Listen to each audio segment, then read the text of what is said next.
programmer les saints et leurs attributs. On en parlera bien sûr, mais ce sera à la fin de ce cours.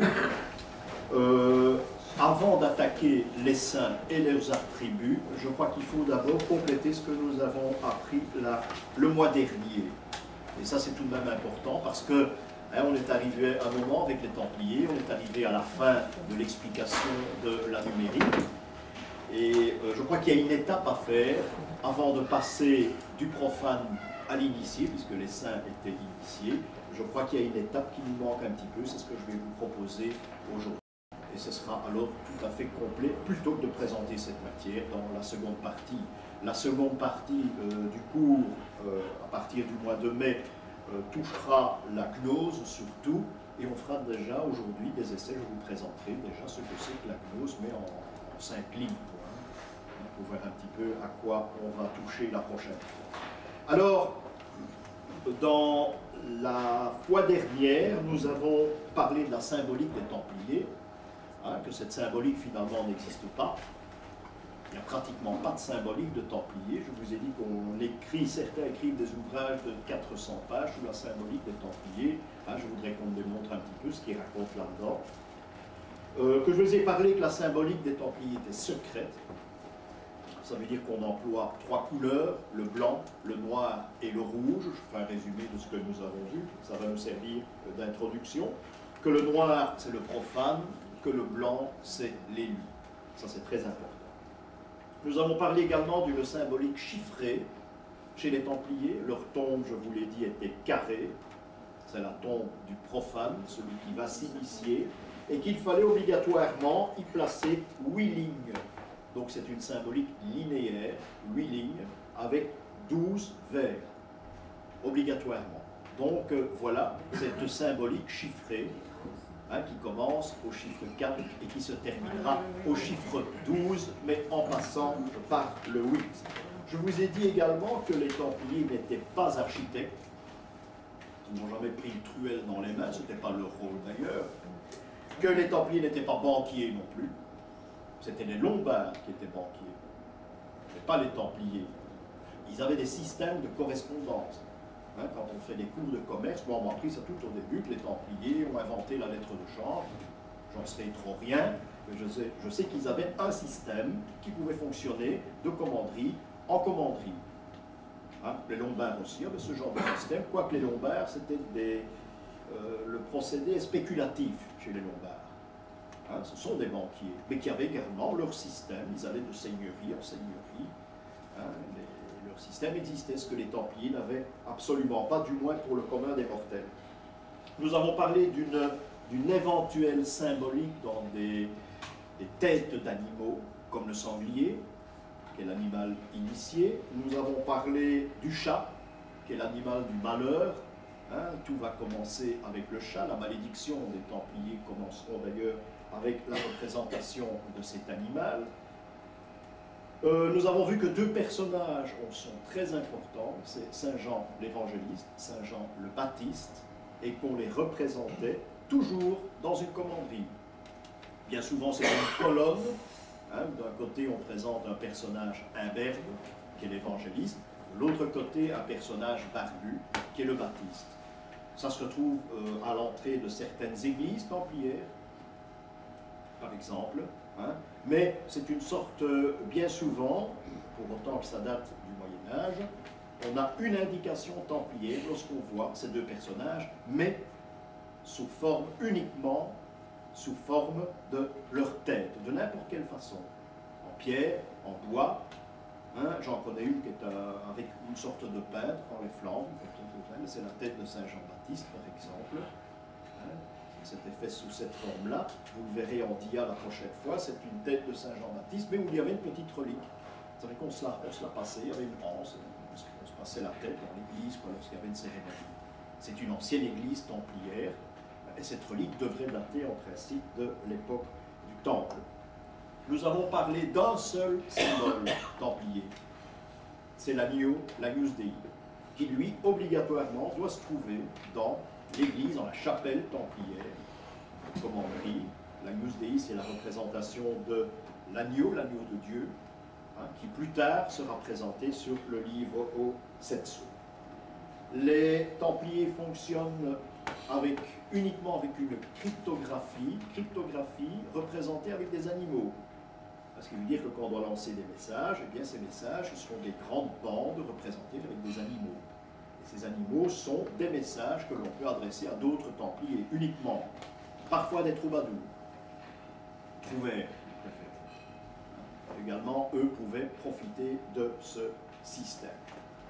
Donc voilà en quelque sorte ce que nous avons vu la fois dernière. Nous attaquerons une dernière fois les Templiers la fois prochaine, puisque nous parlerons du trésor des Templiers, entre autres. Et ce sera la dernière occasion d'en parler. Ce sera très bref, le trésor des Templiers, parce que finalement, on ne l'a jamais retrouvé, on ne le retrouvera jamais, parce qu'il a servi à beaucoup de choses. Mais ça, j'essaierai de vous le démontrer. Et puis, on parlera de la symbolique du Saint Graal. Ça, ce sera pour le prochain. Alors bon, nous commençons aujourd'hui en abandonnant les ordres, ces ordres de chevalerie, mais il faut tout de même parler des ordres que nous n'avons pas parlé, parce que ça ne fait pas l'objet des cours.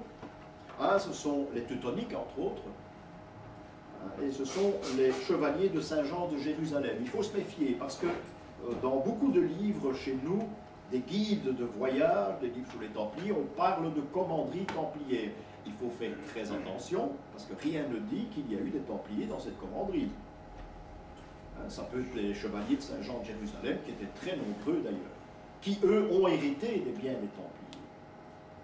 Lorsque les Templiers ont été condamnés, eh bien, ils ont hérité de leurs biens, entre autres. Il y a d'autres ordres également. Donc je vous cite ces 3 ordres, Templiers, Teutoniques et Saint-Jean de Jérusalem, parce qu'il faut savoir que leur but premier était de défendre les symboles de l'Église. Ça d'abord, tout en restant fidèle au pape. Il faut dire que cette symbolique, à cette époque-là, était très très proche de l'Église. Quand vous aviez un prêtre dans une église, et là tout a changé, bien malheureusement, eh bien, ce prêtre devait être capable de vous expliquer toute la symbolique qui se trouvait dans son église. C'était son rôle. C'était en quelque sorte presque un cours de catéchisme. Maintenant, je dis ça très souvent, je ne suis pas méchant, que maintenant c'est l'inverse. Nous devons éduquer les prêtres pour savoir ce qui se passe dans leur église, parce que je vous avoue, parfois c'est un désastre. Et puis c'est le monde vraiment l'envers comme beaucoup de choses d'ailleurs. Alors, qui gravait ces symboles? Eh bien, ce sont les tailleurs de pierre d'abord, ça vous savez, les maçons, les bâtisseurs, ensuite, les sculpteurs, et enfin les graveurs. Voilà quels sont les 4 corps de métier qui participaient à l'élaboration de cette symbolique. Attention, tous ces gens doivent être obligatoirement initiés à la symbolique, parce que sinon ça ne sert à rien. Vous voyez ça d'ici, leur message n'a aucun sens s'ils ne sont pas initiés. Donc ils ont fréquenté des lieux, des endroits où on les initiait. Il y avait notamment une école très importante à Ratisbonne où on initiait toute la symbolique.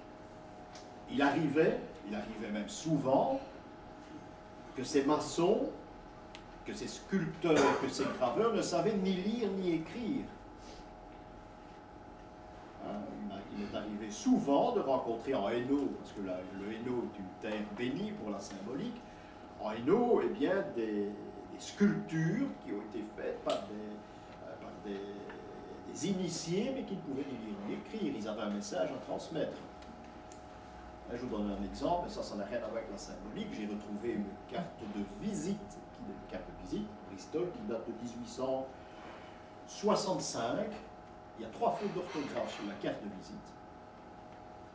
Alors, est-ce que c'est l'auteur, celui qui a donné la carte de visite, qui a fait 3 fautes, ou bien c'est le linotypiste qui a fait la carte, qui a fait 3 fautes d'orthographe? C'est assez extraordinaire.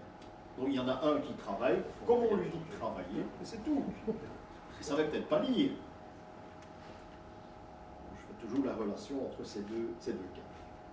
Alors, il y a ce qui est très important en symbolique aussi, c'est l'héraldique. L'héraldique qui est transmis par un collège d'armes. Et également par les trouvères et troubadours, qui, dans le fond, Hein, on pourrait même dire que ce sont les descendants des bardes dont nous avons parlé. Ce sont les trouvères et ce sont les troubadours. Trouvères, troubadours, ça dépend où nous nous trouvons dans l'Europe occidentale. Donc les collèges d'armes, c'est très important, les collèges d'armes. Alors il y a les codes particuliers. Vous savez, il y a des codes, les alchimistes par exemple, ils ont leur code à eux. Ils se comprennent entre eux, ils ont une symbolique qui leur est réservée. Mais c'est uniquement le domaine de l'alchimie qui possède ces codes. Ça ne peut pas transpirer. Et puis il y a les francs-maçons spéculatifs. Spéculatifs, là il y a beaucoup à dire. Spéculatifs, ce sont les francs-maçons qui ne font rien de leurs 10 doigts. En général, quand je leur dis ça, ils ne sont pas contents. Enfin, n'empêche, ils ont à l'origine la franc-maçonnerie spéculative, ce sont des gens qui parlaient philosophie. Et puis ça s'est transformé en toute autre chose. Mais nous aurons l'occasion d'en parler brièvement.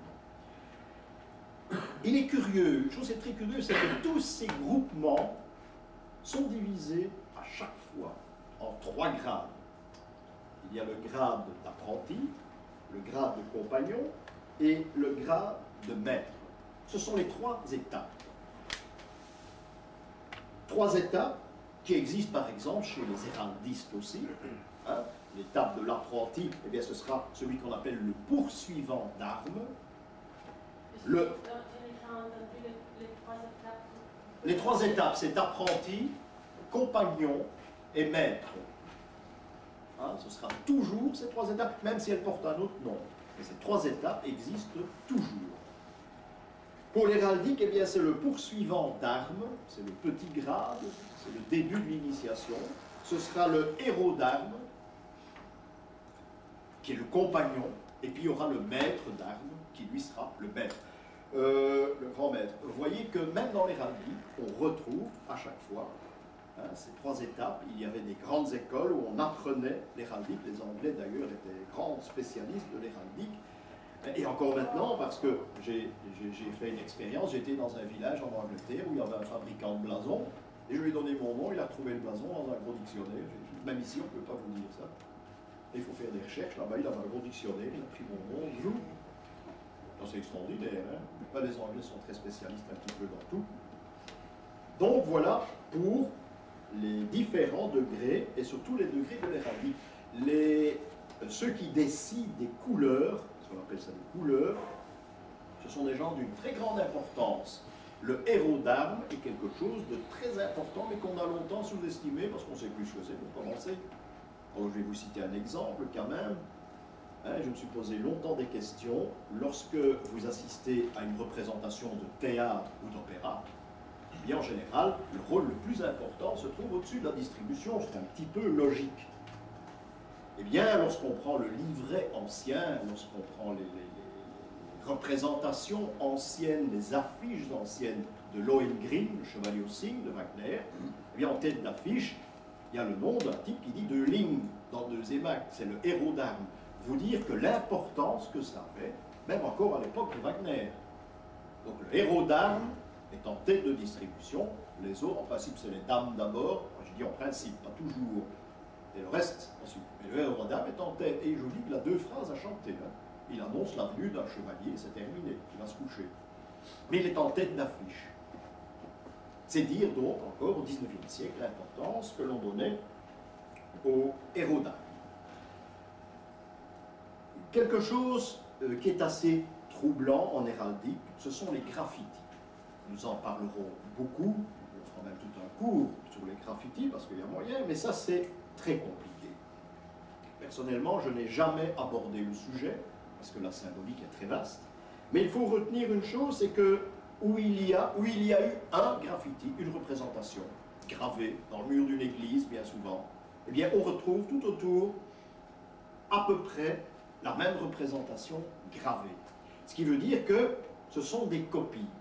Ceux qui sont passés par là, des initiés, ont essayé de copier à un détail près le même signe, le même graffiti qui avait gravé dans cette église. Je me souviens d'avoir visité, vous étiez peut-être là, une toute petite église en Champagne, hein, où il y avait une rose tracée au compas qui devait dater du XVe siècle, pas plus tard. Seulement à côté de cette rose, il y en avait 4, 5, à peu près les mêmes.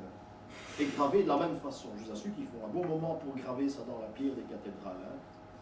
Donc voilà, le graffiti, eh bien, il y a un problème. Il y a un problème parce qu'il faut en quelque sorte retrouver le premier qui est passé par là et qui a eu l'idée de graver cette trace, qui a laissé sa trace, et la raison pour laquelle il l'a fait. Le graffiti, c'est pas uniquement faire un dessin dans le mur d'une église, absolument pas. Ça a une raison majeure. C'est un initié qui a fait ça, qui a fait... Alors, comment reconnaître ce que j'appellerais l'archétype? L'archétype, ça veut dire que c'est le premier qui a servi. Je crois, du moins on le prétend, il faut reprendre, photographier tous les graffitis les uns à côté des autres, et il faut prendre celui qui est le plus complet. Ça va? Donc le plus complet a beaucoup de points de vue. Et alors on s'est retiré, à un moment, on s'est retiré l'original. Voilà ce qu'on prétend, mais c'est très difficile. Dans les symboles, il y a deux catégories à l'origine, mais qui ont des thèses opposées. Donc il faut partager les idées en deux parties. Deux parties qui auront énormément d'importance par la suite. La première partie, eh bien, ce sont les hommes qui croient que nous descendons du singe. C'est la première partie. Et ceux-là pensent, ce groupe pense que les symboles, nous les avons en nous. Donc, ce serait un produit de l'inconscient collectif, ces symboles. Donc, que l'on peut éventuellement analyser uniquement par la psychanalyse. Voilà donc pour ceux qui croient en la descendance de l'homme. L'homme descend du singe. À ça, il y a des contestataires qui, eux, prétendent que l'homme est une créature divine, ce qui est vraiment à l'opposé. Donc, ces symboles, ils ne les ont pas en eux, non. Ces symboles ont été reçus, ont été transmis. Donc, c'est une sorte de savoir, on appellera le savoir antérieur d'essence divine. Voilà donc ces deux groupements qui ont beaucoup d'importance dans toute l'élaboration de la symbolique. Nous allons trouver cela dans l'Évangile selon saint Jean, et on en parlera en symbolique. Eh bien, Dieu, c'est le Logos. Le Logos, c'est-à-dire le Verbe, qui fait partie du langage sacré, le Verbe qui est Dieu. C'est la même appellation, Dieu, le Verbe ou le Logos. Dieu, c'est Théos également, c'est Deus, voilà, en latin. Donc chacun, en quelque sorte, y donne une interprétation différente. Alors, parlons des dessins, puisqu'on a parlé de graffiti. On ne parlera pas de fresques, mais parlons des dessins. Les dessins les plus anciens, on les retrouvera dans les grottes préhistoriques. Prenez Lascaux, par exemple. Il faut savoir que ces dessins ne servent pas à décorer les grottes. Ce ne sont pas des décorations, parce qu'on a constaté que l'on trouve ces dessins dans des endroits inaccessibles. C'est rarement à l'entrée ou dans le salon, ce qui faisait office de salon et de salle à manger. Non, ces dessins ont été réalisés dans des endroits souvent inaccessibles. Il n'y a jamais de végétaux représentés dans ces dessins, dans ces grottes préhistoriques. Ce sont des représentations bien souvent zodiacales, des constellations. On peut faire des rapprochements avec nos constellations. Donc il s'agit de symboles sacrés que l'on trouve dans ces grottes préhistoriques. On représente des animaux, on représente des hommes et des constellations. Alors ceux qui défendent le système, nous dirons, de l'évolution, c'est-à-dire ceux qui prétendent que l'homme descend du singe, le langage symbolique est finalement très simple, comme celui des hommes des cavernes est très simple aussi, parce qu'il date des premiers âges du monde. Ceux qui prétendent posséder le savoir antérieur, c'est-à-dire le savoir divin, la symbolique serait donc une vocation universelle qui devrait être étendue dans tous les pays d'Occident et même ailleurs. C'est pour eux le but de la symbolique. Donc vous voyez qu'au départ, il y a un dualisme fondamental. Il y a une grande séparation qui se fait là. Hein? La symbolique initiée, l'essence divine, et de l'autre côté, les gens qui sont matérialistes, l'homme descend du singe. Donc ce sont deux tendances, deux courants très différents. Deux courants très différents qui s'opposeront, disons que c'est le profane qui va s'opposer à la lumière, à l'élu. La lumière, eh bien, c'est le premier matin de l'homme. Pour ceux qui défendent cette évolution. La première fois que l'homme reçoit la pensée et qu'il est capable de comprendre. Ceux qui prétendent notre descendance venant du singe, eh bien voilà, à leur tour, l'homme reçoit la pensée, il est capable de comprendre, voilà qu'il est apte à enseigner ou à recevoir les symboles et l'initiation, uniquement à ce moment. L'homme va se rendre compte de la succession des jours et des nuits, il va se rendre compte de la lumière et des ténèbres. Alors ceux qui défendent ce savoir antérieur, c'est-à-dire ce savoir divin, ils connaissent aussi, ils étudient aussi cette alternance entre la lumière et l'obscurité, mais pour eux, c'est ce qu'il y a de plus important dans le monde, c'est cette alternance. Et pour eux, l'homme qui s'éclaire, l'homme qui démarre, eh bien c'est le nouveau-né au baptême, ça va de soi. Ça, c'est celui qui va recevoir la connaissance qui entre dans l'Église. Et après cela, il va pouvoir traduire le même langage des hommes des cavernes, c'est-à-dire le noir et le blanc. Et l'homme des cavernes qui représente la nuit et le jour, eh bien, le noir sera le charbon et le blanc sera la craie. Donc, cette lumière blanche de l'élu, de la lumière, les ténèbres, le noir, c'est fondamental dans toute l'histoire de la symbolique. Il faut en connaître le sens. Si vous décrivez une cathédrale, la symbolique d'une cathédrale, ses couleurs sont donc les couleurs les plus importantes au départ. On constatera que la lumière vient d'en haut et que les ténèbres viennent du bas, à l'intérieur du sol. C'est-à-dire, et nous y revenons, dans les cavernes. Donc les cavernes, nous sommes dans les ténèbres. Il faut s'apercevoir aussi, et les anciens le savaient, que le ciel est circulaire, que le ciel apparaît inscrit dans un cercle. Voilà pourquoi le cercle est le symbole de la lumière dans notre symbolique occidentale. Par contre, tout ce qui est terrestre, c'est le carré. Il y a une grande opposition entre ces deux formes géométriques, car toutes les propriétés se divisent en carrés. Et on calcule d'ailleurs les superficies en mètres carrés. Ah oui, le carré a une importance énorme sur ses partages sur la Terre. Il faut savoir aussi que ces superficies en mètres carrés, c'est un calcul défini et surtout très précis. Par contre, la superficie circulaire, c'est de l'indéfini, le cercle. Donc il y a, encore une fois, il y a une opposition entre ces deux formes géométriques. Il y a donc une classification. Il y a une classification importante. Nous parlons de la lumière. La lumière, c'est la même chose que l'infini. L'espace. L'infini, l'espace. Le temps. Le ciel. Et enfin l'esprit. L'esprit, tout cela marche en même temps que la lumière, en même temps que le cercle et la couleur blanche. La classification des ténèbres, c'est le fini, c'est-à-dire tout ce qui est le mètre carré, comme je l'ai dit tout à l'heure, tout ce qui est bien fini, un lieu bien indiqué, fait partie des ténèbres, un moment précis, la terre, la matière, donc la terre carrée. On dit que les anciens croyaient que la Terre était carrée. C'est complètement faux, ça. Il y en a qui prétendent ça. On m'a appris ça quand j'étais en gréco-latine. Je ne sais pas où ils ont été chercher ça, mais c'est totalement faux. La Terre est carrée en symbolique. Uniquement en symbolique, hein. Et pas autrement.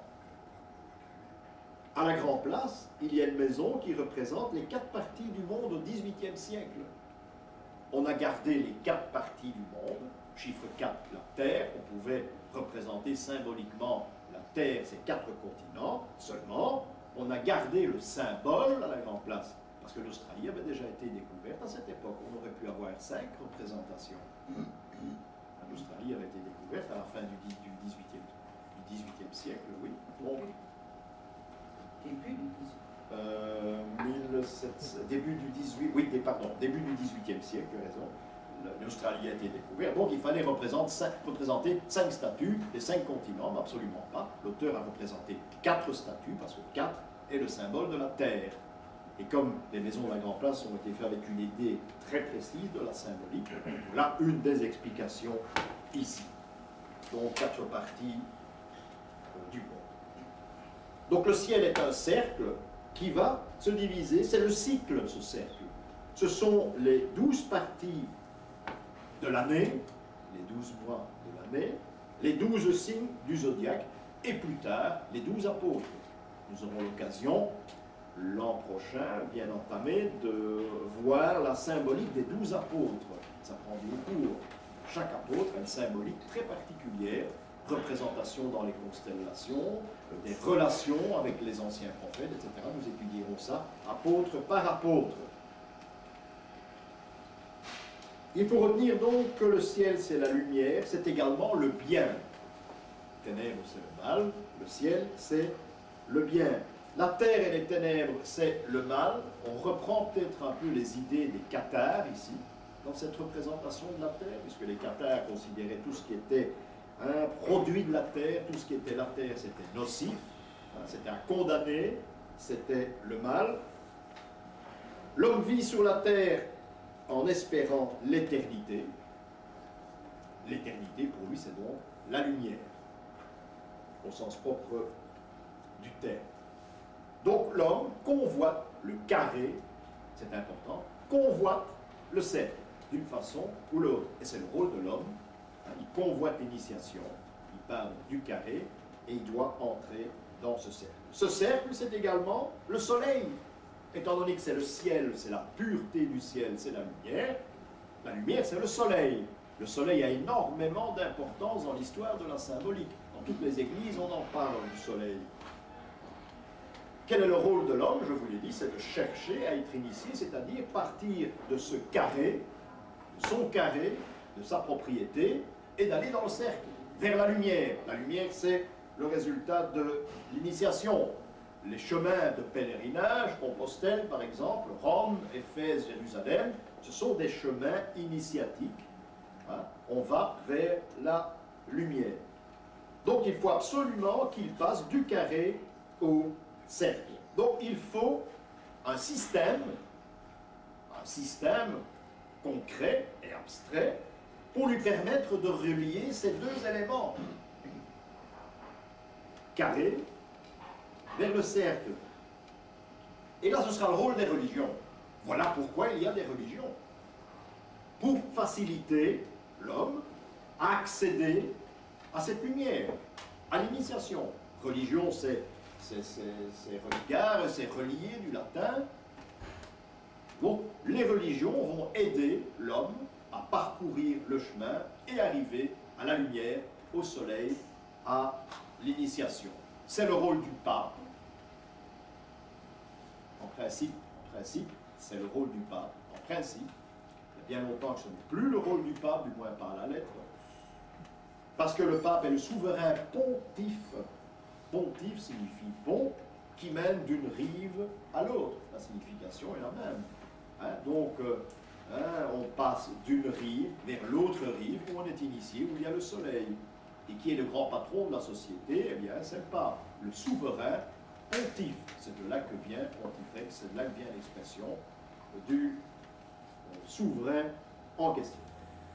Donc, on peut se poser la question, est-ce que passer du profane à la connaissance, passer du carré vers le cercle, ce passage est-il possible pour un être humain? Là, c'est une question très grave, et c'est le problème des gnostiques, parce que c'est un peu ici que commence la gnose. Nous allons en parler en deux mots. Ce problème est celui des gnostiques qui ont répondu à cette question. Et ils ont répondu par une forme géométrique qui s'appelle la quadrature du cercle. Donc automatiquement, pour passer du carré au cercle, il faut passer par la quadrature de ce cercle. Pendant l'Antiquité, au Moyen-Âge, on s'est passionné pour le sujet. On va écrire des livres entiers sur la quadrature du cercle. J'en ai vu, je ne les ai pas lus, mais je les ai vus. C'est un sujet qui intéresse énormément de monde, dans le domaine de la géométrie, de la mathématique, et on ne trouve pas de solution au problème. Ce sont les gnostiques qui vont trouver une solution. Prenez les dictionnaires Larousse, vous verrez quadrature du cercle, impossible. Il n'y a pas beaucoup de détails. Dans le Robert, le grand Robert, il est indiqué, c'est un faux problème. Allez vous faire une idée de ça. Et c'est par le biais de la gnostique, par le biais des gnostiques, que l'on peut éventuellement expliquer ce passage de l'homme vers la lumière. Les gnostiques vont donc tirer parti de cette impossibilité, et ce sera en quelque sorte à la base de leur dialectique, c'est-à-dire la dialectique, ce sont des gens qui se réunissent pour beaucoup parler, débattre des sujets, et discuter de la pensée, également la dialectique, on se réunit et on parle. Ce sera un des sujets favoris d'ailleurs, la quadrature du cercle, on en parle énormément.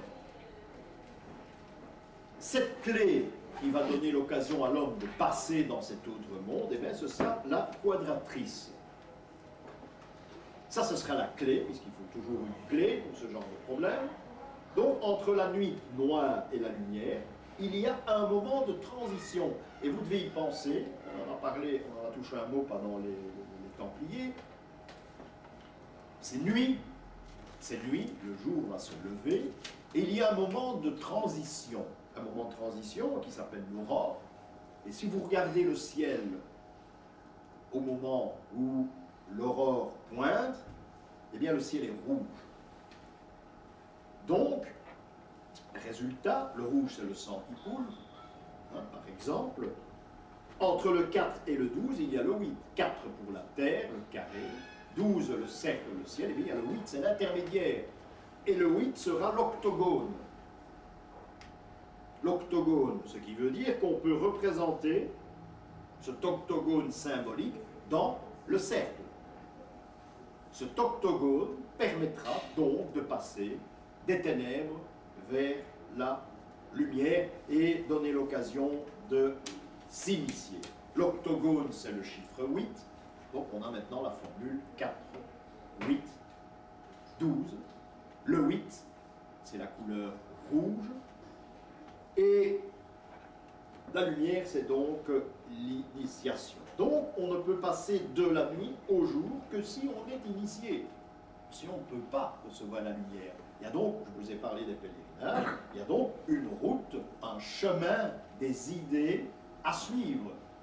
Il ne suffit pas de passer d'une couleur à l'autre, bien sûr. La foi c'est très important, parce que la foi, ce sont les ténèbres. La foi à l'Église, ce sont les ténèbres. La foi, ça veut dire, vous devez croire, ah je crois bien, d'accord, seulement vous ne devez pas demander d'explication. Ça c'est la grande différence. Les autres, les johannites par exemple, les gnostiques, ils veulent bien croire, mais il faut qu'on leur explique pourquoi. Chose qu'il ne faut jamais demander à un prêtre, parce que là vous entrez dans des considérations terribles. Donc la foi fait partie des ténèbres. Et en gnose, on apprendra à définir ce que c'est exactement que les ténèbres. Donc le rouge, l'aurore, servira d'intermédiaire. Ce rouge, donc, ce sont des clés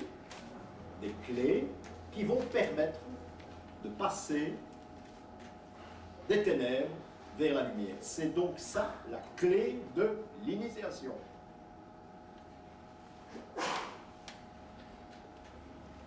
Exemple, le beau sang des Templiers. Beau sang, ça veut dire blanc et noir. C'est un très ancien terme. Le beau sang des Templiers, bon, il est des couleurs noires et blanc. Les ténèbres sont au-dessus. Au-dessus, il y en a très peu. et la lumière en dessous. Ce qui veut dire que pour l'initiation, hein, on vient du dessus, en quelque sorte, où il y a très peu de noir.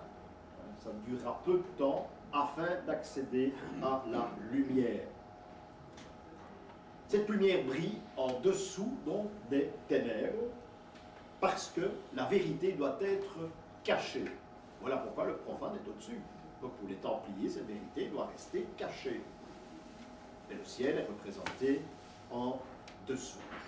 Alors les Templiers, eh bien, ils placent sur leur robe, leur chlamyde, la croix, une simple croix rouge. Hein. Ne croyez pas qu'il y a des dessins dans tous les sens, comme on les représente souvent. Il faut reprendre des Templiers dessinés au XVIIIe siècle notamment. Ce n'est pas du tout ce qu'on nous représente maintenant, parce que le Templier, les représentations sont passées dans le XIXe siècle, comme le XIXe siècle, je l'ai déjà dit souvent, a tout démoli dans tous les domaines.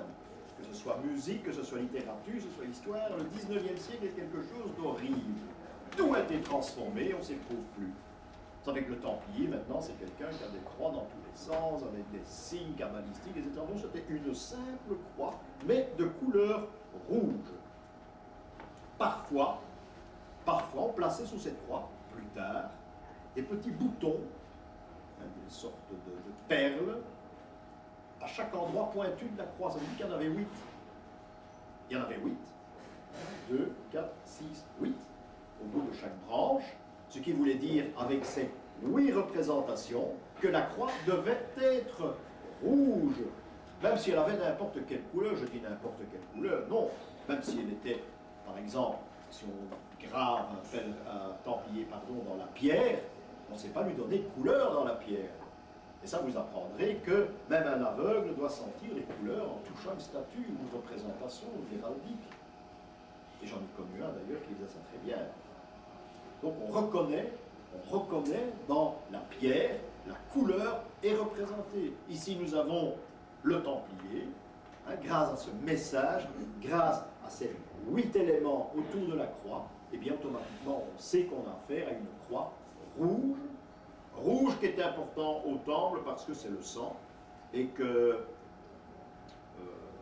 ces gens ils sont bien concernés par le sang, ils savent qu'ils peuvent mourir en défendant l'Église, en nourrillant par exemple du jour au lendemain. Ils n'aspirent pas à la mort, mais ça peut les attendre derrière le coin à n'importe quel moment.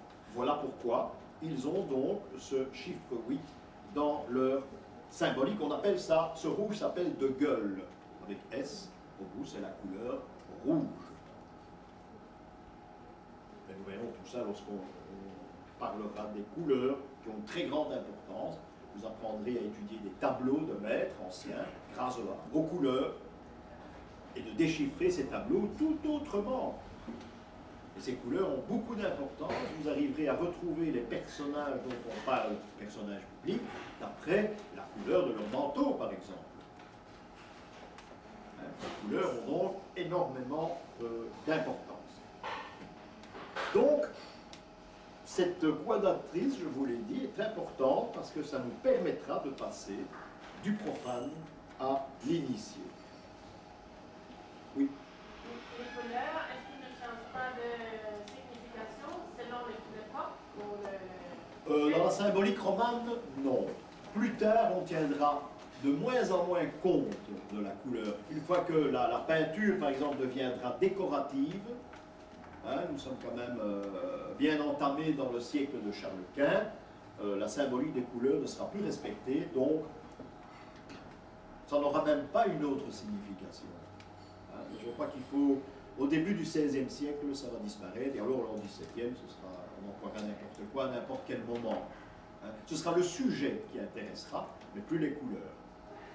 Bon, je vous cite un cas, la couleur jaune par exemple, qui est la couleur de la putréfaction.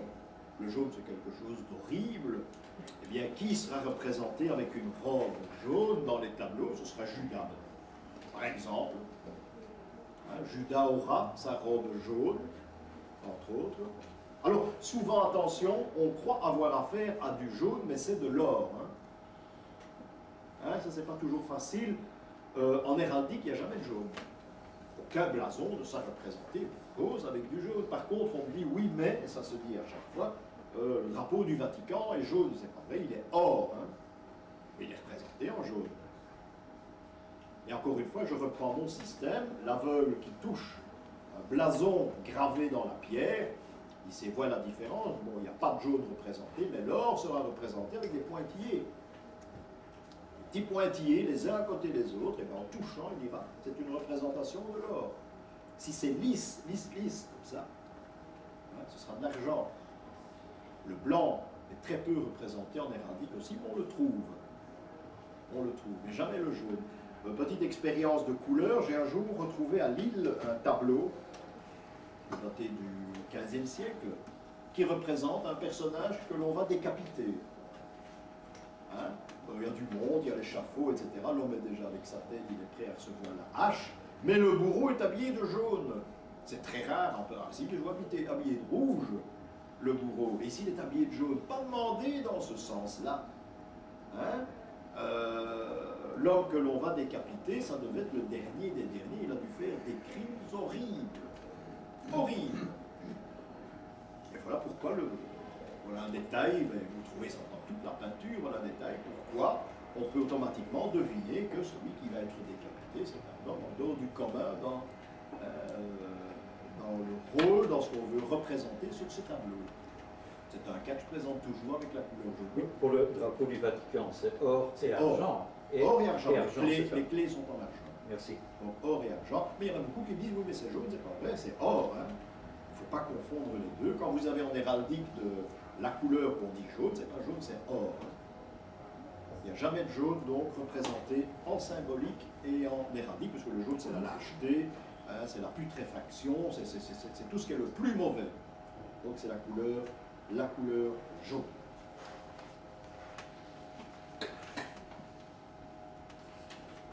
Vous retrouvez la croix du temple aussi sous la forme d'une croix partée, hein, c'est-à-dire sorte de triangle à l'envers, hein, triangle à l'envers, terminé par les bouts, et vous avez 8 pointes, tout autour, comme je vous l'ai dit, ce chiffre symbolique, du chiffre symbolique, le 8 qui représente la couleur rouge. Alors parlons de ces clés. C'est important, symbolique, la clé. Quel est le personnage qui tient la clé? Eh bien, c'est Saint-Pierre. C'est Saint-Pierre. Les clés représentent l'initiation. Lorsque vous avez un Saint-Pierre qui est représenté à l'entrée de l'église, eh bien, c'est qu'il y a quelque chose, il y a un message important. On peut vous ouvrir la porte pour découvrir un message important. On ne vous le donne pas. Ce n'est pas le rôle de Pierre. Pierre, il a une clé, il ouvre la porte. À vous de faire la suite du chemin. Si vous allez à Saint-Guidon, en Anderlecht, qui n'est pas l'église Saint-Guidon, comme on dit toujours, c'est l'église Saint-Pierre, eh bien vous verrez, en entrant, hein, à gauche, vous entrez toujours aller dans la gauche, dans une église, jamais commencer vers la droite, à n'importe où, toujours la gauche, eh bien vous verrez, vous passez en dessous d'une statue de Saint-Pierre, ce qui veut tout dire.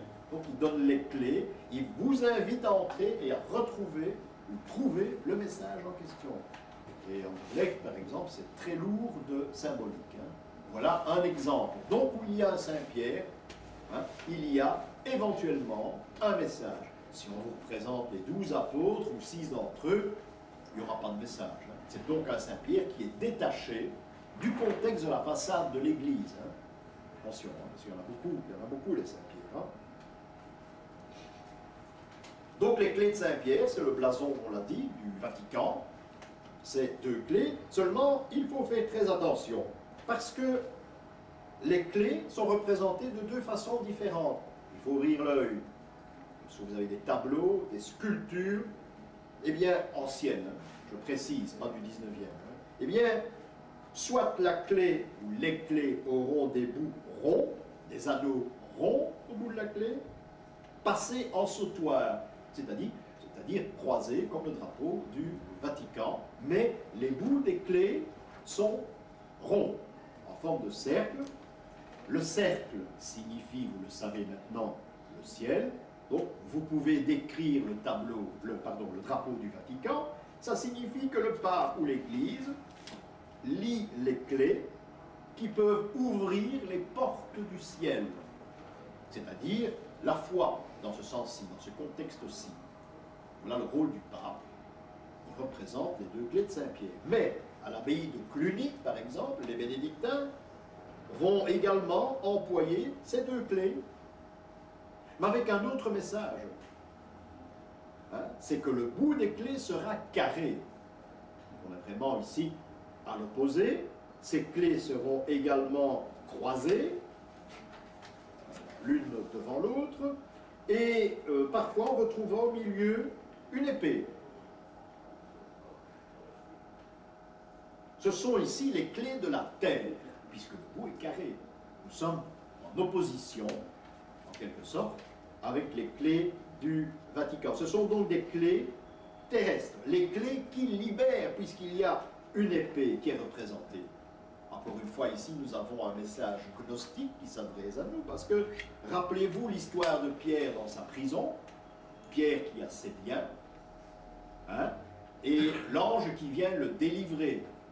L'épée va couper ses chaînes, il est libre, et que va-t-il dire? Ses premiers mots, c'est les mots d'un initié, maintenant je sais. Alors on retrouve l'histoire de Pierre, et on l'adapte en symbolique.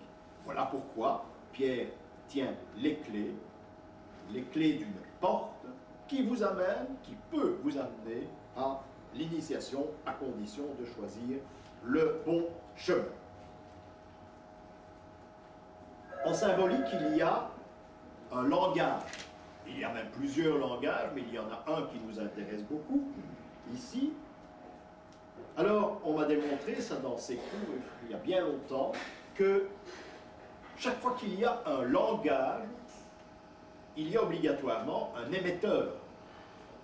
Hein, si vous étiez plutôt 40 ans autour du Sinaï, il y a bien longtemps, il y avait l'Arche d'Alliance, eh bien on peut prétendre, mais là des historiens pourront discuter le coup, que l'Arche d'Alliance pouvait éventuellement un émetteur. Et on en parle de plus en plus, mais ça je laisse aux historiens scientifiques, les scientifiques qui étudient la Bible. Donc qui dit langage, automatiquement, et c'est logique, dit qu'il existe un émetteur. S'il y a écriture, et c'est le cas de la symbolique, de l'enseignement de la symbolique, il y a donc quelqu'un à l'origine qui écrit. Ça va tout à fait de soi. Celui qui écrit, c'est l'homme dans ce cas-ci. Même si, je vous l'ai dit, il n'est jamais représenté, l'homme n'est jamais représenté, ni la femme en symbolique, il aura toujours un attribut qui l'accompagne. Mais l'homme tout seul, il ne sera jamais représenté. Peut-être dans la représentation d'Adam et Ève, mais là ça a une autre signification, on verra ça, hein, qui touche les Vierges Noires par exemple, l'alchimie également. Et là je vous donne un petit détail, le message est tout différent si vous avez un Adam qui est représenté avec le nombril ou pas. C'est important, parce que si on met vous savez qu'il y a eu des thèses, il y a eu des conciles à ce sujet où on en a discuté. Hein. Je ne sais pas s'il n'y a pas eu une hérésie, à un moment donné, les Adamites ont été condamnés, parce que Adam, en principe, ne doit pas avoir de nombril, puisque c'est une création divine. Hein.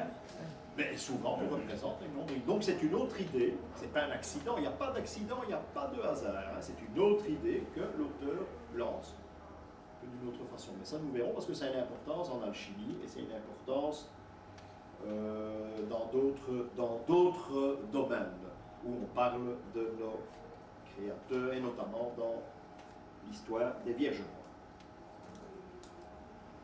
Donc, il y a cette libération de Pierre, c'est très important, qui joue ici, cet accès, ce guide d'accès vers la lumière. Donc, l'homme divise en symbolique ses journées en 12 heures. 12 heures, c'est la lumière, et il va non pas diviser la nuit en 12 heures, mais en 4 veilles. Ce sera le nom qu'il va donner à la nuit, parce que la nuit, pour l'homme, donc, il va découvrir que la nuit, c'est l'obscurité. Donc cet émetteur, je dis s'il y a un émetteur, c'est quelqu'un qui est concerné par ce langage. Le destinataire, on va dire en termes postiers maintenant, le destinataire, c'est donc celui pour qui le message a été créé. Donc Donc il doit comprendre ce qui est dit, ce qui est écrit, mais dans n'importe quelle condition. Il se peut qu'un jour à l'autre, la Terre explose. Ça peut arriver, ça nous entend d'ailleurs dans une petite vingtaine d'années. Tout est à recommencer. Oui, parce que toutes les prophéties se terminent en 2031, que vous tournez ça comme vous voulez. Est-ce que c'est une destruction, une explosion, un changement? Et tout le monde est en 2031. On ne sera plus là. C'est pas dit, hein? Ben, c'est jeune. Il y a beaucoup de jeunes ici. Hein? Les jeunes dames ici, ils seront là. Donc il faut un bagage utile qui se trouve dans un endroit qu'il faut réexploiter pour recréer le monde. Et ce bagage, c'est la symbolique. On y retrouve nos vérités essentielles.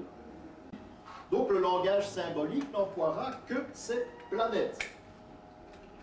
Le lecteur, celui qui lit la phrase symbolique, ou plutôt les phrases symboliques, le lecteur peut donc être considéré comme étant le centre du monde. L'homme, c'est le centre du monde, parce que c'est à l'homme que s'adresse la symbolique. Donc, lui est le centre du monde. C'est important aussi de le signaler. Conventuellement, bien sûr. Donc, à la base, tout est faussé. On déclare que ces planètes sont fixes, que tout est faussé, ces planètes ne bougent pas. Évidemment, plus tard, on verra que la Terre tourne autour du Soleil, ça c'est encore un autre problème. On le sait maintenant. Dit-on, eh bien c'est pas vrai, on l'a toujours su. On a toujours su que la Terre tournait, et que la Terre tournait autour du Soleil. C'est pas nouveau, hein. D'ailleurs, dans les cathédrales, allez à la recherche de cette symbolique, vous verrez que cela est exprimé par des statues, dans des vitraux anciens, dans des sculptures. On voit que le Soleil est le centre, mais que la Terre tourne sur elle-même et autour de ce Soleil qui, lui, est fixe. On l'a toujours su. Hein. Pourquoi? Eh bien parce que dans la matière, dans la symbolique, qui représente le Soleil? Le plus précis que ça, l'enfant Jésus. Parce que Dieu n'est pas représenté en symbolique. Hein? Dieu, théos, la matière, c'est l'idée. Il n'est pas représenté, oui, il y a bien des tableaux, mais qui sont tardifs, où on voit un immense barbu avec un bâton qui est censé être le créateur. Mais bon, ça, pour moi, personnellement, ça n'a pas de signification que dans le domaine de la franc-maçonnerie. Là, on y tient beaucoup. Et on représente souvent Dieu parce que c'est le grand architecte. On ne va pas s'étendre là-dessus. Mais Jésus est censé représenter le soleil. Le soleil qui est entouré du chiffre 12, c'est-à-dire les 12 apôtres.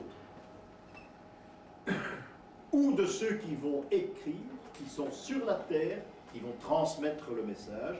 Ils sont au nombre de 4. Ce sont les 4 évangélistes. Voilà la signification chiffrée des débuts de l'histoire de Jésus. Alors, lorsqu'on voit des tableaux très anciens, des statues dans des églises aussi, il arrive, il faut bien faire attention, il ne faut pas passer en vitesse, il arrive parfois, et j'en ai vu quelques-unes, où l'enfant Jésus est sous les bras de sa mère, et il tient en main une toupie. Et une toupie qui est très particulière parce qu'elle est terminée par des palmes, par de petites palmes. Hein, on a déjà dit que ça ressemblait à un hélicoptère. C'est un peu ça. Donc, cette toupie tourne sur elle-même.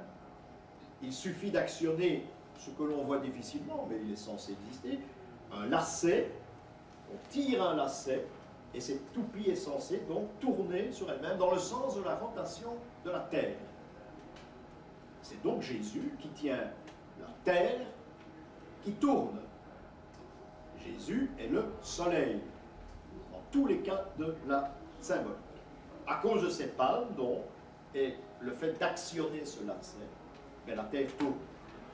Et elle tourne autour du soleil. Et ça, c'est important. Donc, elle va accomplir ce mouvement exact de la rotation que nous connaissons autour du soleil. Monsieur, Oui.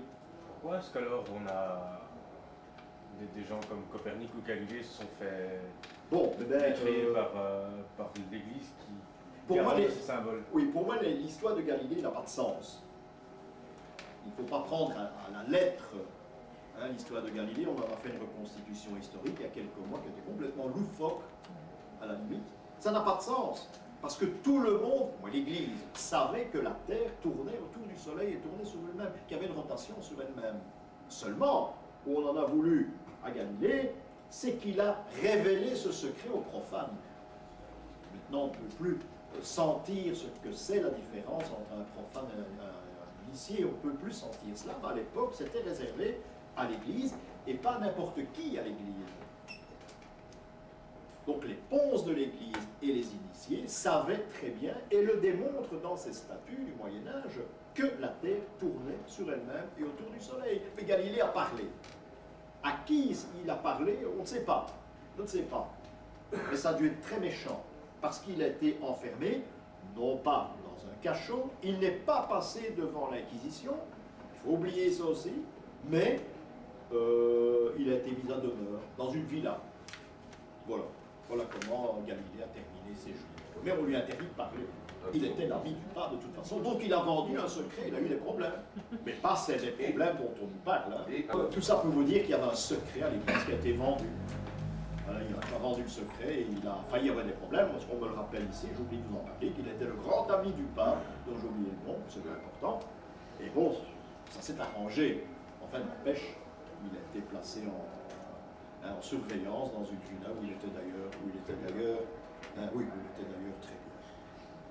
Voilà donc pour ce système. Donc il faut retenir que le soleil, c'est Jésus, et les représentations qui tournent autour du soleil sont des représentations symboliques. Un autre exemple, Jésus tient une grappe de raisin.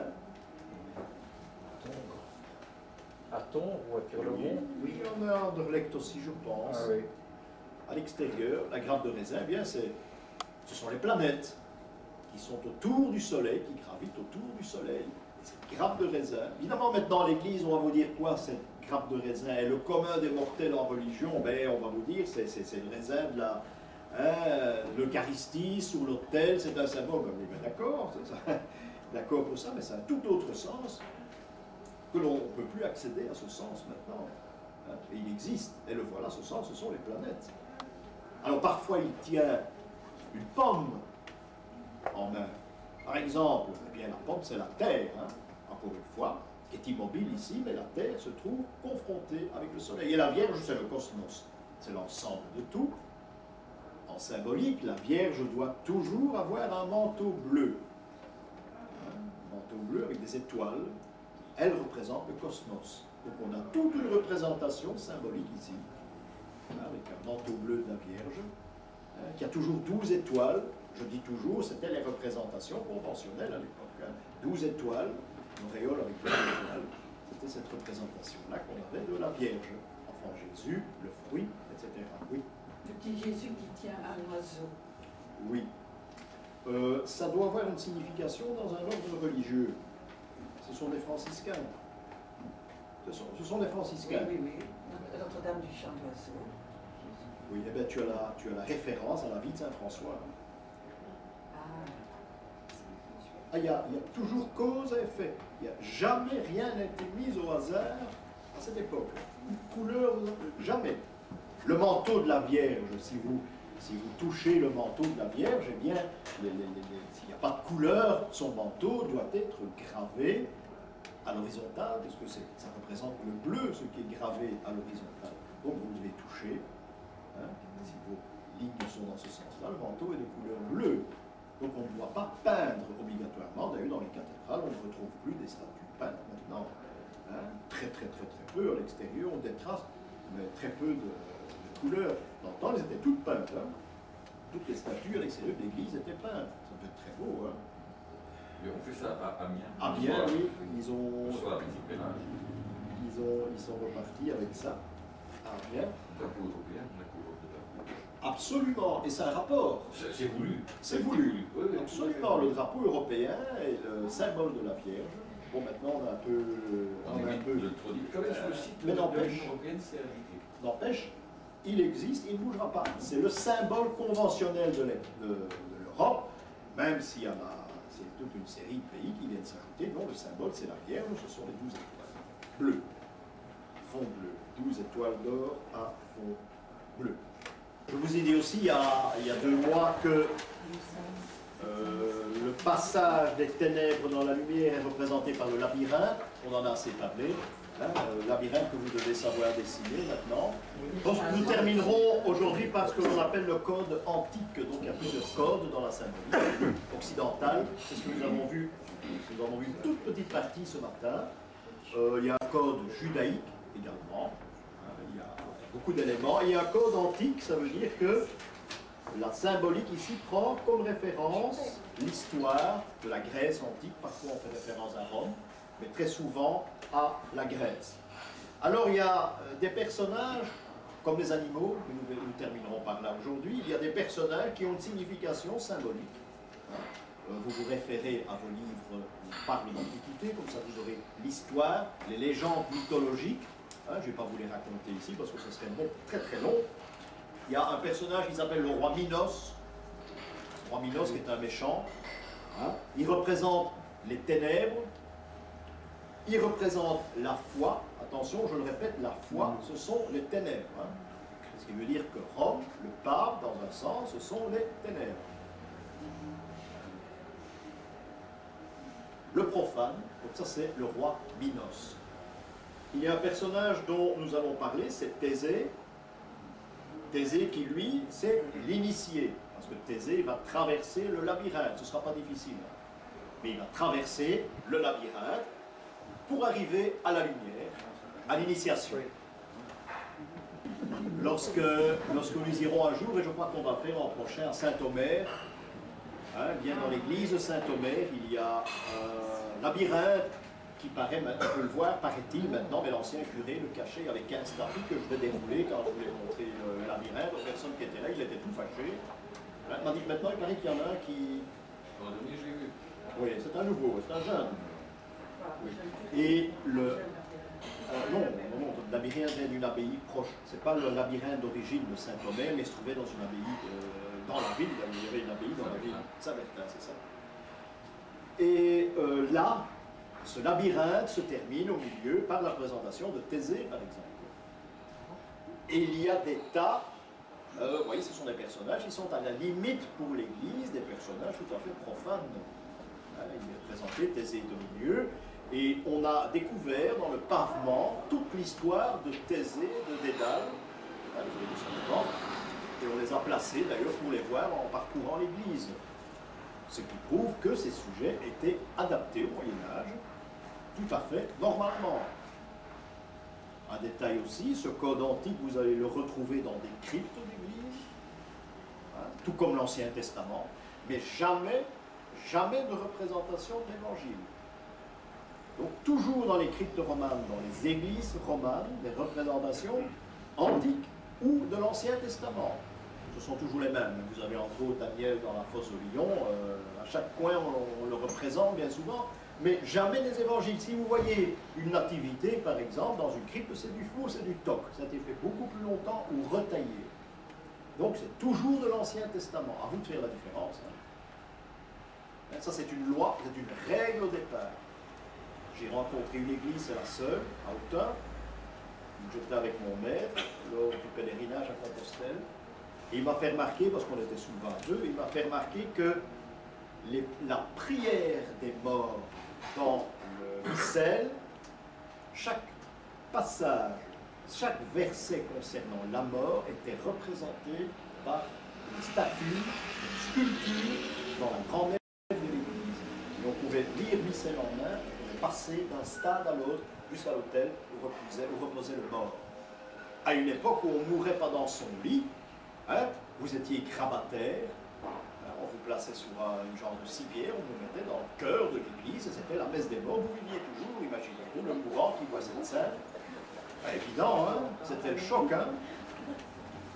dont toutes les prières des morts se disaient, le missel c'est très important dans la symbolique, ces prières se disaient au fur et à mesure, non pas que s'il y avait un cortège des morts ou un enterrement, on regardait ça absolument pas, mais c'est pour rappeler le missel qui est employé. Par exemple, je vais vous donner un petit exemple, après ça on continue, un exemple qui est flagrant, et que bien malheureusement, et j'en parle toujours, tous les spécialistes, entre guillemets, de l'histoire du Rennes-le-Château et de la Bessonnière, tout le monde se plante, il n'y a aucun qui connaît la symbolique là-dedans. C'est des gens qui font des recherches, c'est très amusant. Et à l'entrée de l'église Rennes-le-Château, qui a été conçue, la symbolique a été une fausse symbolique conçue par la Bessonnière, eh bien il y a une grande inscription, ce lieu est terrible. C'est biblique. Oui, c'est ça, c'est biblique, mais ça n'a rien à voir avec le sens symbolique de l'église. On dit que c'est le curé qui a placé ça pour dire ici il se passe des choses. C'est tout à fait ridicule. C'est méconnaître la symbolique, parce que à chaque fois que on reconsacrait une église, on plaçait cette représentation. Ou bien dans le missel, les premières paroles du prêtre, lorsqu'on reconsacre une église, eh bien, il doit dire « ce lieu est terrible » en latin, et il continue ses prières. Vous voyez ce que ça représente. Donc on est en dehors de toute une histoire de prêtres qui confisquent l'or, etc., qui a trouvé un trésor, et tout le reste, ça ne tient pas la route. Et je m'en veux d'avoir fait visiter il y a des longues années Rennes-le-Château dans ce sens-là. Dans le mauvais sens. Je devrais faire le voyage avec d'autres maintenant. Parce qu'il y a une symbolique à Rennes-le-Château, mais elle est fausse. Elle est fausse parce que, ici, dans ce cas, et ça arrive dans d'autres cas, la symbolique cache autre chose. Ça, c'est important. Et c'est un peu ce qui se passe à Rennes-le-Château. Donc, voilà un détail pour les représentations de statues que l'on trouve à l'extérieur et dans les églises. C'est pour ça qu'il n'y a jamais d'inscription en dessous des statues au Moyen-Âge. Et si vous voyez une statue où il y a Saint-Michel, par exemple, c'est nouveau. On n'avait pas besoin d'inscription. Les gens savaient. Les gens savaient. Maintenant, il y a des inscriptions, mais ce sont des statues récentes. C'est pas plus difficile que ça. Donc ça rejoint ce que vous dites là. Pour l'initiation, pour l'obtenir, il ne faut pas savoir lire ni écrire.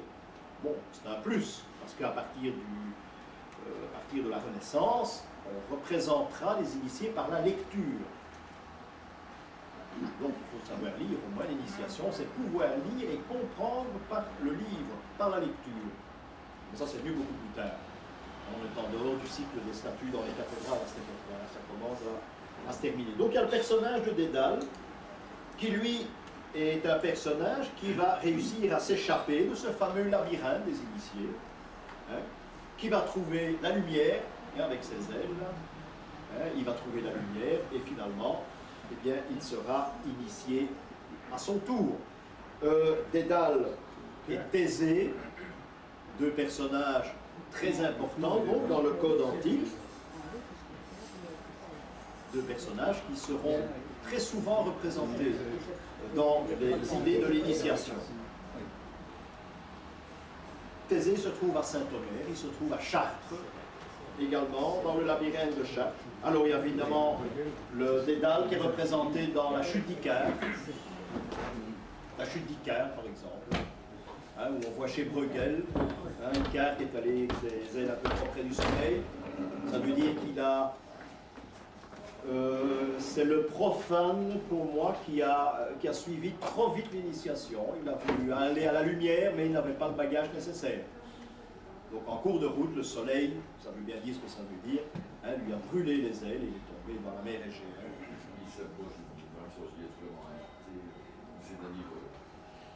En brûlant les étapes. Il a brûlé les étapes, exactement. C'est ça. Et il a été pris à son jeu, quoi. Ça, c'est et on le représente chez Bruegel, vous connaissez la chute d'Icare, et vous avez fait une conférence sur le tableau. Donc, un autre symbole qui correspond au labyrinthe, c'est la coquille. On en a assez parlé, je l'ai dit, vous devez savoir la dessiner. Parce que chez les Grecs, la coquille, ce qu'on appelle maintenant coquille Saint-Jacques, qui n'est un symbole que à certaines occasions seulement, je l'ai expliqué.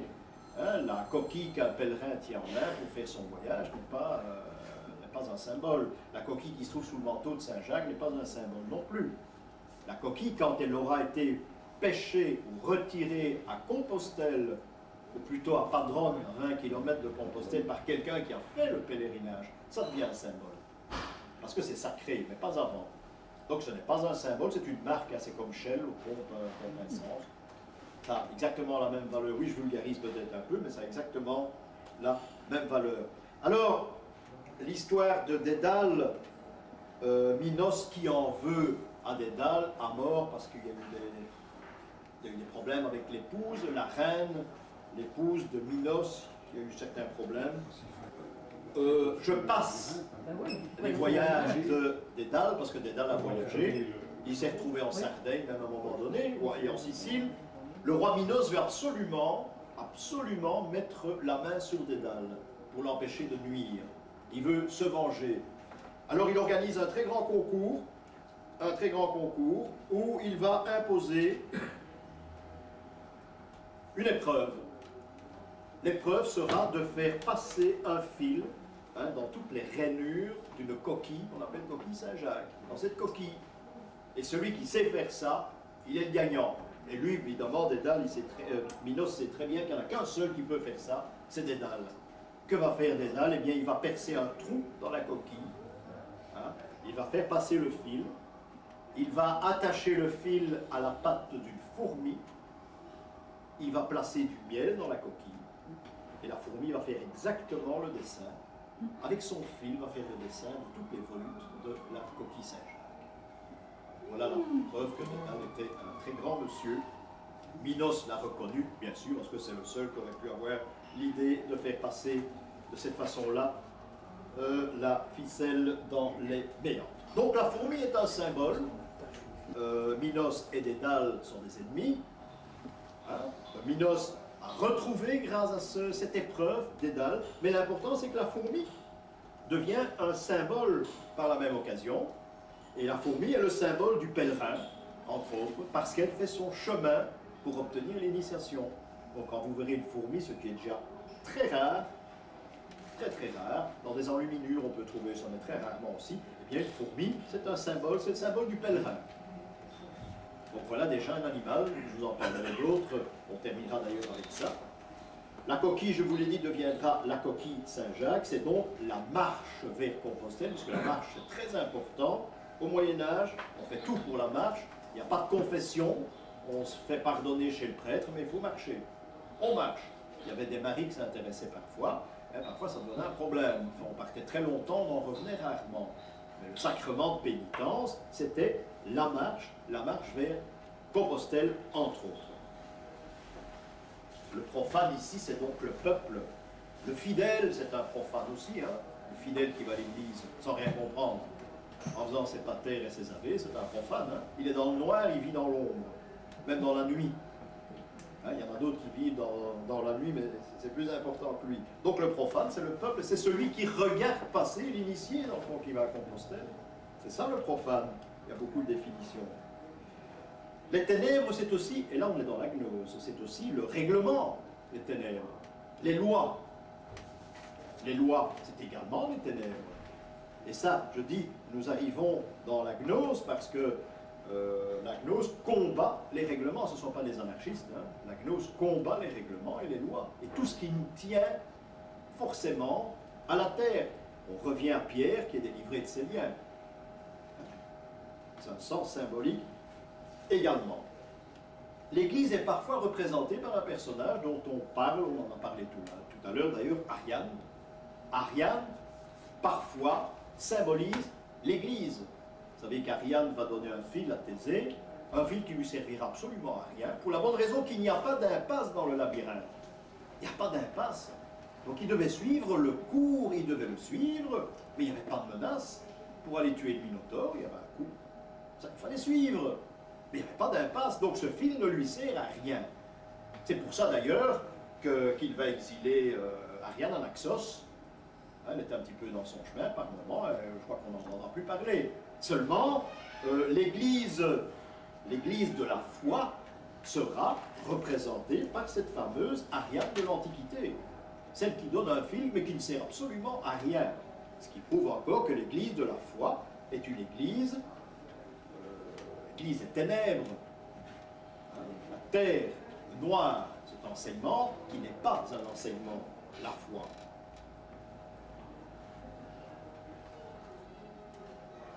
Reparlons du code occidental. Code occidental, je vous l'ai dit, donc nous n'allons pas revenir avec les ténèbres. Ici, nous avons fait une petite conclusion, c'est que les ténèbres, c'est également celui qui obéit aveuglément. Hein, si je vous dis, il y a un sens interdit dans cette rue, vous ne pouvez pas passer. Vous êtes dans les ténèbres. Vous êtes réduit à suivre une réglementation d'un petit panneau rouge et qu'une ligne blanche. Vous en êtes là, hein? Nous en sommes là. Là le problème, c'est ça. Et les gnostiques vont taper le poing sur la table en disant, vous êtes à côté de la vérité, vous êtes dans les ténèbres, il faut changer votre esprit. Absolument. Et la première chose, les premiers rudiments des gnostiques, de la gnose, eh bien, c'est vous dire que vous êtes dans une prison pendant toute votre vie. Vous êtes dans une prison, vous avez des barreaux tout autour de vous. Et il faut sortir de ces barreaux comme l'a fait Pierre. On est venu le délivrer et il savait à ce moment-là. Et il y a des tas d'exemples. Hein. Vous vivez derrière des barreaux. Et le but de la gnose, c'est vous apprendre à voir plus clair. Hein. En apprenant la gnose, vous n'allez pas passer le sens interdit, ça c'est un fait. Hein. Mais il faudra se rendre compte pourquoi il y a un sens interdit et ceux qui ont placé un sens interdit, pardon, et ceux qui l'ont placé, s'ils avaient raison ou pas. On peut en discuter. C'est ça. C'est ça. Donc ici, nous représentons les ténèbres, c'est celui qui obéit aveuglément. L'Église, la foi, sans demander de détails.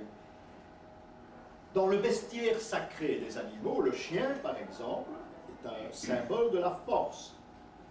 Le chien, c'est pas la fidélité, c'est ce qu'on a dit par la suite, le chien c'est un animal fidèle, c'est la fidélité, pas du tout, le chien c'est la force. Et comment le démontrer en symbolique? Eh bien, c'est pas compliqué. Saint Dominique, et je sais si j'exècre le personnage, Saint Dominique est toujours représenté avec un chien à ses pieds. Je dis toujours, sauf à partir de la Renaissance où les symboles vont disparaître. Mais il a toujours un chien à ses pieds, et qui plus est, ce chien a un flambeau dans la gueule qui brûle. Alors on peut passer 10 000 fois à côté de ce Saint Dominique, on dit c'est une décoration. Non, vous pourrez connaître la signification. Saint Dominique est celui qui a été à une certaine époque le grand patron de l'Inquisition, et il voulait mettre le feu au monde. Monde qui ne croyait pas, le monde hérétique. Et c'est pour ça qu'on le représente avec ce chien. Hein, ce chien et son flambeau. C'est la raison. Si vous vous promenez en province, si vous vous promenez à l'étranger, vous avez une toute vieille porte en bois, un vieux bâtiment, et c'est le cas de Braine-le-Comte, si vous connaissez Braine-le-Comte, eh bien il y a un saint qui est représenté dans le mot clair de la porte, avec un chien à ses pieds. On voit très mal, mais c'est un ancien couvent dominicain, il ne faut pas chercher plus loin. Il ne faut pas aller dans les archives de la ville. Hein. C'est à ça qu'il faut arriver, à essayer d'éviter des recherches, mais bien souvent, n'allez pas au centre syndicat d'initiative, parce que là vous allez rire. Hein. Moi je ris souvent. Hein. Donc il y a une signification aux ordres religieux, une représentation symbolique, une marque, hein, qui est ici symbolique pour le chien, une marque qui définit la signification d'un ordre religieux. Chacun a sa marque. Chaque ordre religieux a sa marque. Les carmélites ont leur marque. Les franciscains, ce sont deux bras généralement croisés avec les stigmates. Quand vous voyez ça, vous êtes chez les franciscains, mais nulle part ailleurs. Hein. Même si le couvent est occupé par des jésuites maintenant. Hein. C'est le cas souvent, ça, les couvents ont été repris. Mais si vous avez la représentation ancienne du Moyen-Âge, eh bien, vous ne pouvez pas vous tromper. Une petite indication, je vous l'ai dit la fois dernière, ou bien je l'ai dit en excursion, que ce sont les capucins qui ont inventé le monde de piété. Pour pas que les chrétiens doivent demander de l'argent prêté chez les juifs. C'était ça le boulot. Les capucins ont dit on va faire le monde de piété. Hein? Eh bien, toutes ces maisons existent, quelques-unes existent encore plutôt, mais il y en a une à Gand, il y a le monde de piété à Gand, c'est marqué nulle part, oui, dans les guides importants de la ville détaillés, mais vous passez dans la rue, eh bien, vous allez voir en haut de la porte les attributs des capucins. Mais qui les connaît? C'est ça le problème. Et vous voyez que vous êtes ici non pas dans un couvent de capucins, mais dans un monde de piété. Et c'est quoi l'attribut des capucins? C'est la lance qui a transpercer le Christ et la seconde lance avec l'épaule. Et parfois il y a encore un petit ça consacre c'est consacré à la passion. Ceci est valable dans tous les livres d'histoire aussi. Hein. Il y a des cartes géographiques, il y a des dessins de couvents, de monastères, où il y a chaque fois un petit indice qui vous permet d'identifier le couvent même s'il n'y a rien marqué. Vous devez l'identifier grâce à ce symbole. Automatiquement, il faut chercher parfois. Alors il y a un petit amusant, mais ça c'est pas de la symbolique. Hein. Oui, quoique pour lui, il y a un nommé Sandérus, qui est un grand artiste, Sandérus, qui a peint tous les couvents qui existaient, même ceux qui n'existaient pas. Et ce brave homme, il faut remarquer les planches, j'en ai beaucoup en copie bien sûr, où il y a des petits fumets hein, au-dessus des cheminées des couvents. Un peu comme à Rome quand on vient d'élire un nouveau pape. Mais si vous voyez qu'il n'y a pas de trait de fumée, ça veut dire que c'est un couvent sévère où il a été mal accueilli. Ah mais c'est pas mal. Alors d'après l'importance de la fumée, vous voyez, l'on mangeait bien. Mais regardez les plans de Sandérus, ce dessin, ça vaut la peine. Hein. Alors chez les Prémontrés, à Grigberg, il y a de la fumée partout. Oh, mais ça, je veux le voir. Ah oui, parce que ces gens mangeaient très bien. D'ailleurs, dominicain, c'est dominicanes. Hein. Dominicains, dominicanes, les chiens du Seigneur. Hein. Donc ce sont les chiens du Seigneur. Il y a un tableau qui est repris des dizaines, tout pas des centaines de fois, c'est Saint Dominique qui reçoit le rosaire de la Vierge. Hein, c'est une fumisterie monumentale. Hein.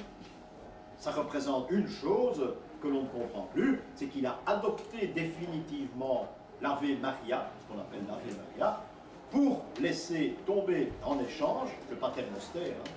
Ça faisait partie de sa politique. Donc voilà pourquoi ce tableau qui a été peint là, dans toutes les églises, on voit cette représentation. Alors, les animaux, le singe par exemple, est souvent représenté. On le présentera toujours à l'extérieur de l'église. En disant, le singe c'est le profane bien sûr, hein, en disant qu'ici il y a quelque chose à apprendre, mais il faut aller correctement. Hein, il ne faut pas travailler trop vite. Il ne faut pas se baser sur l'instruction que vous avez reçue. C'est très important. Le singe est uniquement capable d'imiter son maître. C'est tout ce qu'il sait faire, c'est bien connu.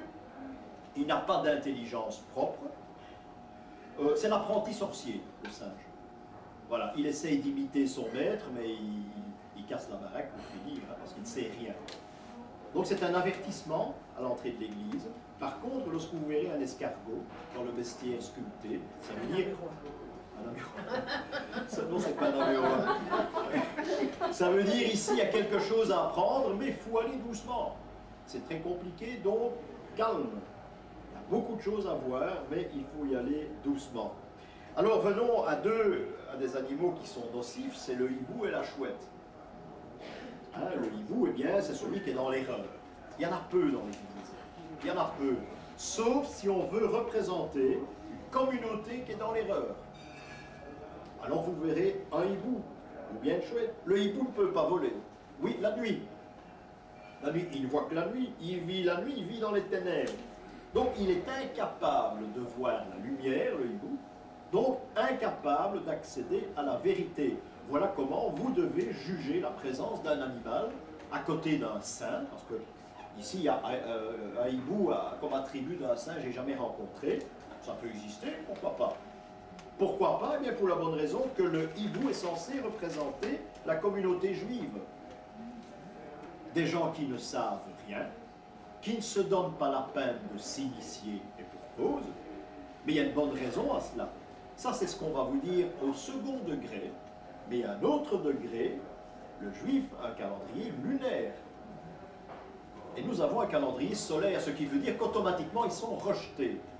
Parce qu'ils vivent avec la lune, c'est-à-dire avec les ténèbres d'une certaine façon.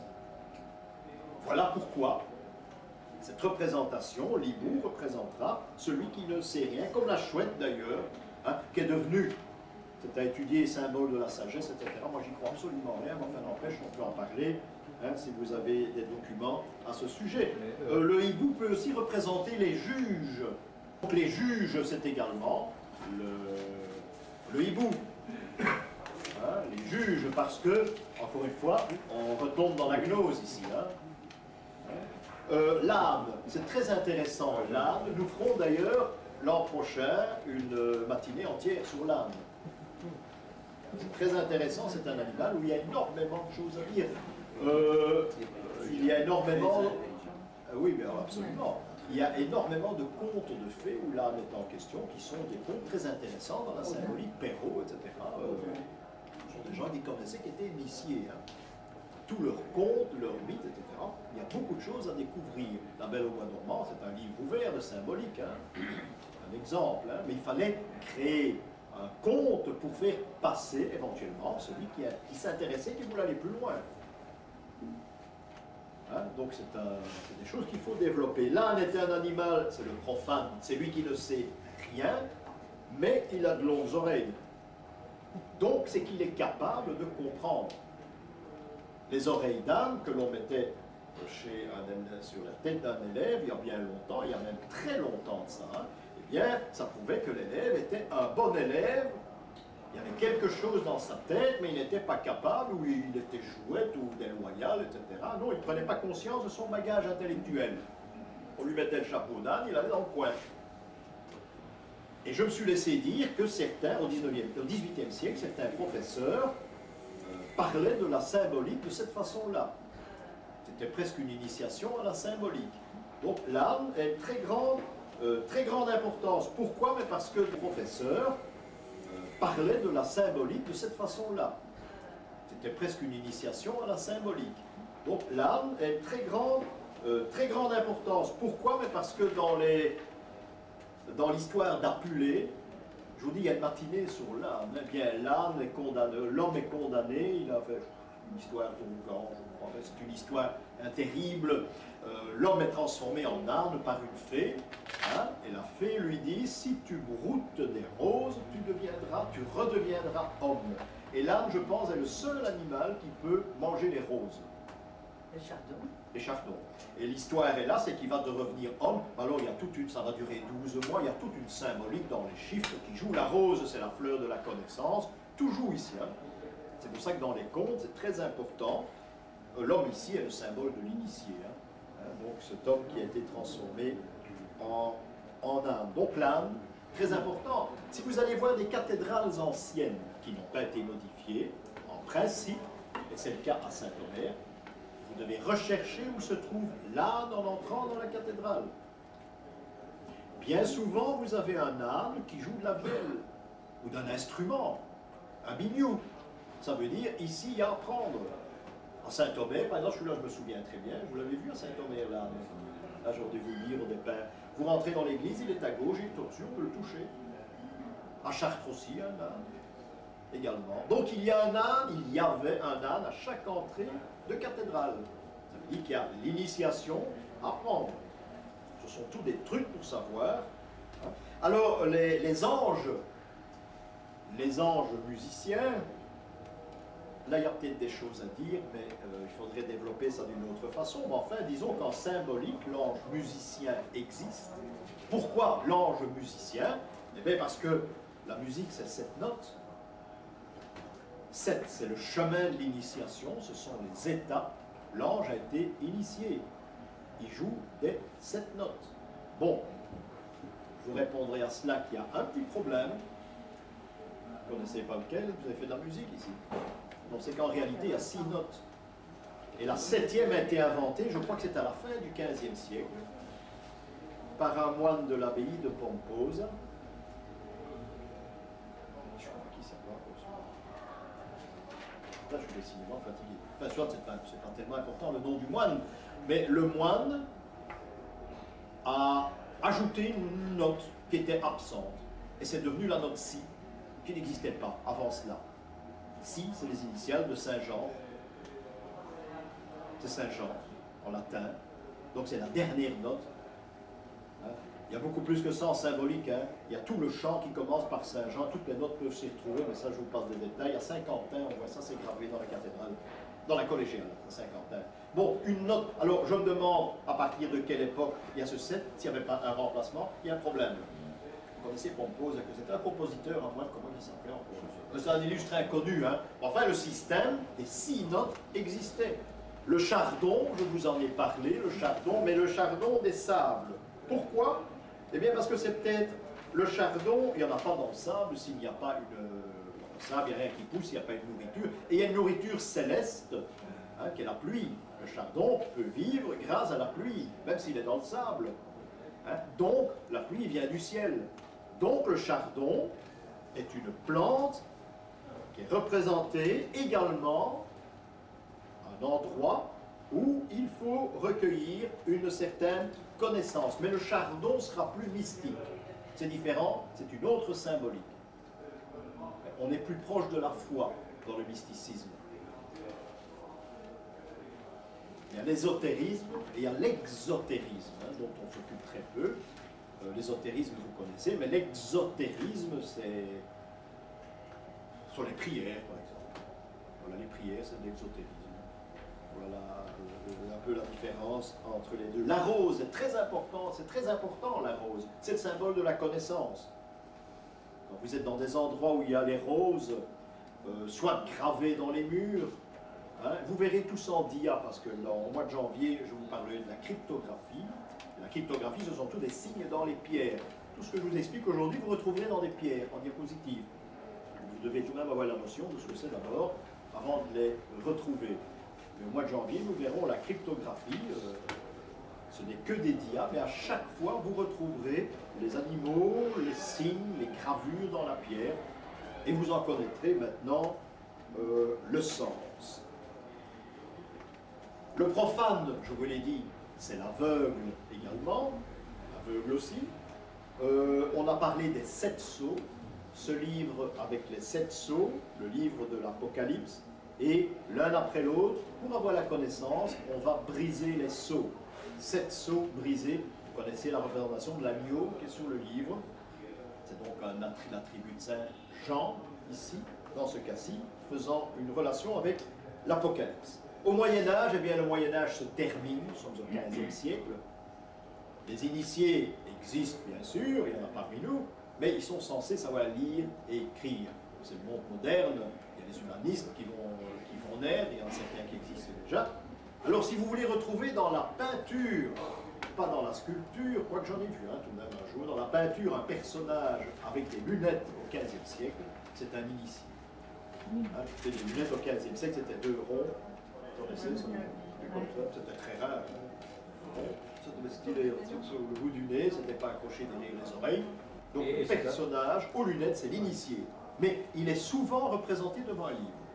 Puisqu'il a ses lunettes, ça veut dire que lui est initié, il comprend, il peut lire, il peut écrire, c'est l'intellectuel. Mais nous approchons des temps modernes, hein. On est ici. Quand je dis approcher, c'est au siècle près, hein. C'est pas... Les ères historiques, ce sont pas c'est pas un saucisson, hein. Il faut tout de même, parce que maintenant on a des dates. La prise de Constantinople, dans les temps modernes, c'est pas comme ça que ça se passe. Hein. Pierre, quand on va le délivrer, c'est sur un livre qui est indiqué, maintenant je sais, sur un livre que c'est gravé généralement. Ça aussi c'est un détail. Donc voilà quelques détails qui vont vous permettre de retrouver l'initiation dans le Moyen-Âge. L'agneau sous le livre, je vous en ai parlé, c'est les début, mais quand on représente un roi, c'est l'initié aussi, hein, pas les nôtres, hein, mais quand on représente un roi au Moyen-Âge, c'est un initié. Il y a un exemple aussi, ce sont 24 vieillards qui sont couronnés. Vous avez peut-être déjà vu ça dans les cathédrales, hein, pratiquement uniquement dans les cathédrales, quoique en Provence il y en a ailleurs. Mais ce sont 24 vieillards, l'un tient une bouteille, l'autre, etc. Ils sont représentés, avec chacun couronne. C'est extrait de l'Apocalypse. Hein. Ben, ils sont initiés. 24 vieillards, 24 rois sont initiés. L'aigle, par exemple, est l'animal initié par excellence. Pourquoi l'aigle? Il regarde le soleil dans les yeux. C'est le seul animal qui peut regarder le soleil devant lui sans fermer les yeux. Alors là, et c'est l'attribut de Saint Jean, c'est pas un hasard, hein, c'est l'attribut de Saint Jean l'évangéliste. L'initié par excellence, vous avez compris, c'est Saint Jean l'évangéliste, qui est le patron des gnostiques. Hein. Il y a matière à discussion entre la gnose et ce que je viens de vous parler aujourd'hui. Hein. C'est 2 notions totalement différentes. La foi, dont je vous l'ai dit, c'est la prison. Je crois que c'est l'exemple qu'il faut prendre. La foi, c'est la prison. Les barreaux, ben, ce sont les chaînes. encore en relation avec l'histoire de Saint-Pierre. Le profane est prisonnier, les clés le délivrent. Les clés, c'est donc l'ouverture de la porte pour arriver à l'initiation. L'ange a des ailes comme des dalles d'ailleurs. Ça peut éventuellement rappeler la fameuse aventure de Dédale, puisque l'ange est un initié. Et je terminerai par vous dire qu'il vous arrive, dans le domaine profane aussi, prenez l'hôtel de ville de Bruxelles, il faut détailler l'hôtel de ville, c'est intéressant, comme ailleurs aussi. Vous avez des représentations de personnages qui tiennent un phylactère en main et qui vous le présentent. Mais bien souvent, il n'y a rien écrit là-dessus, mais c'est un peu comme une bande dessinée, quoi. Un texte qui devrait s'y trouver, des anges présents, des phylactères, des personnages aussi, ce qui veut dire qu'il y a un message à comprendre ou à réceptionner, à prendre à cet endroit.